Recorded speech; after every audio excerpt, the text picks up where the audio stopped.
بالا تم حرقها، ولكن صوفيا في هذه الأثناء قد تم تبديل جثتها بجثة خادمة بيجوم، وأيضا الخاتم، حتى يظن الجميع أن بالا قد احترقت.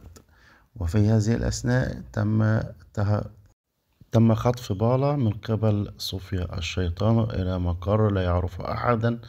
وفي هذه الأثناء تم إبلاغ بالا أن حليمة هي ابنتها، أو أن أبو مريم هي ابنتها الحقيقية.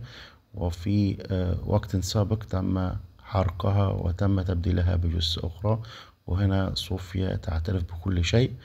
وفي هذه الأثناء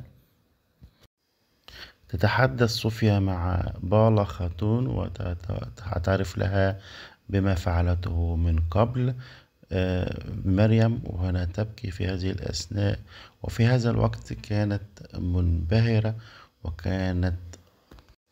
ولكن في الجانب الآخر حليمة استمعت إلى كل أخطاء خالتها صوفيا، أو بلا تبقى حزينة على ما فعلته الشيطان. أو هنا حليمة عرفت كل شيء، وعرفت كل مخططات صوفيا الشيطانة. في الحلقة رقم 181 بها أحداث ومفاجآت كثيرة.